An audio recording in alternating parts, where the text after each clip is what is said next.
Wawon yang habisi nyawa 9 orang diduga nikahi 2 anak tirinya, keduanya juga turut menjadi korban.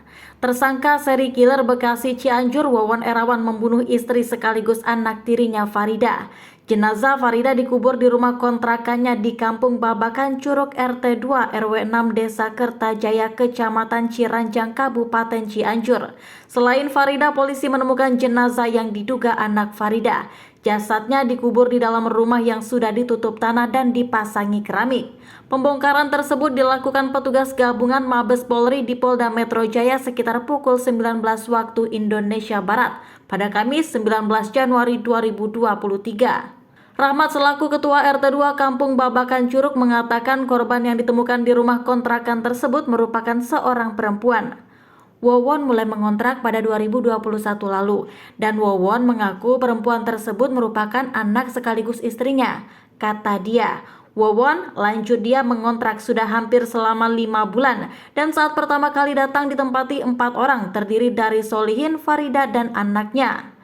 Dia ngontrak selama 5 bulan di sini. Saat pertama kali datang tinggal 4 orang. Solihin, kemudian seorang perempuan yang diakui sebagai anaknya. Kemudian Wawon sebagai mantunya dan seorang anak balita, kata dia. Setelah itu lanjut dia, Wawon sudah jarang terlihat datang. Sedangkan Solihin kerap pergi setiap malam dan meninggalkan korban bersama anaknya. Kalau Wawon datangnya setiap seminggu sekali, katanya kerja jadi nggak bisa pulang setiap hari. Kalau Solihin pergi tiap sore dan pulang subuh, jadi yang perempuan sama anaknya hanya berdua di rumah, ungkap dia. Ia juga mengatakan saat pergi dari kontrakan, Solihin dan Wawon tidak memberitahu pada pihak RT. Datangnya lapor, tapi saat pergi tidak lapor. Jadi tidak tahu mereka semua pindahnya kapan dan bersama-sama atau tidak, kata dia. Ia juga mengaku kaget mengetahui jika perempuan yang mengontrak bersama Wawon dan Solihin meninggal serta dikubur di rumah kontrakan tersebut. Diberitakan sebelumnya, tim Mabes Polri dan Polda Metro Jaya melakukan penggalian di 2 titik, yaitu di rumah Wawon dan Solihin. Dari ketiga jenazah tersebut, 2 diantaranya yang ditemukan di pekarangan rumah Solihin ditemukan dalam 1 lubang. Sedangkan 1 lainnya, 1 jasad lainnya diperkirakan masih berusia sekitar 2 tahun ditemukan di pinggir rumah Wawon. Wawon tidak tahu istrinya dibunuh oleh Dulo. 1 korban yang meninggal dunia karena pembunuhan adalah Halimah. Halimah adalah ibu dari Ai Maimunah yang juga menjadi korban tewas. Sebelum menikahi Maimunah, Wawon ternyata menikahi Halimah. Namun, singkat cerita, Halimah tewas dibunuh partner in crime Wawon, yakni Solihin alias Duloh di Cianjur, Jawa Barat. Selama ini Wawon tidak mengetahui bila istrinya Halimah dibunuh oleh Duloh. Wawon selama ini hanya tahu Halimah meninggal dunia karena sakit. Halimah dihabisi Duloh dengan cara dicekik saat korban menderita sakit. Halimah pun dimakamkan secara layak oleh keluarganya di Cililin, Bandung, Jawa Barat. Keluarga Halimah tidak tahu korban meninggal dibunuh. Setelah Halimah meninggal, Wawon menikahi Maimunah. Bernasib sama dengan ibunya, Maimunah pun meninggal dunia karena diracun di Bekasi, Jawa Barat oleh Wawon dan 2 rekannya.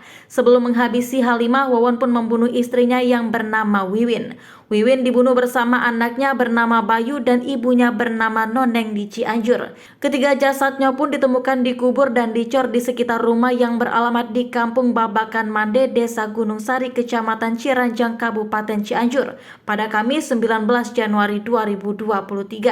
Tak hanya membunuh Wiwin, Halimah, dan Ai Maimunah, belakangan Wawon pun membunuh wanita bernama Farida. Farida disebut-sebut sebagai istri sekaligus anak tirinya. Jasad Farida ditemukan di dalam rumah yang beralamat di Kampung Babakan Curug RT 2 RW 6 Desa Kertajaya, Kecamatan Ciranjang. Polda Metro Jaya menyebut bahwa ada 1 korban yang berhasil lolos dari pembunuhan oleh Wawon dan komplotannya di Cianjur, Jawa Barat. Direktur Reses Kriminal Umum Polda Metro Jaya Kombes Hengki Haryadi menjelaskan ada 1 target yang lolos dari pembunuhan para pelaku. Korban tersebut adalah salah satu anggota keluarga tersangka. Kepada penyidik, ia mengaku hendak dibunuh karena mengetahui pembunuhan berantai yang dilakukan para pelaku di Cianjur, Jawa Barat. Kami temukan fakta baru, ada korban lain sebelum TKP Bekasi. Kami dapatkan kesaksian dari 1 anggota keluarga tersangka, ujar Hengki kepada wartawan dikutip pada Jumat 20 Januari 2023. Lantaran takut saksi yang tidak diungkap identitasnya itu akhirnya melarikan diri ke luar negeri dengan menjadi tenaga kerja wanita. Saya juga hampir dibunuh dan melarikan diri kemudian jadi TKW, kata Hengki sambil menirukan pernyataan saksi. Dari pemeriksaan tersebut terungkap pula bahwa pelaku mengincar para TKW untuk melakukan penipuan. Pelaku mengaku memiliki kemampuan supernatural yang dapat melipat gandakan harta dan memberikan kesuksesan. Hengki menegaskan bahwa hal tersebut hanyalah bualan pelaku untuk mendapatkan uang kiriman dari para korban.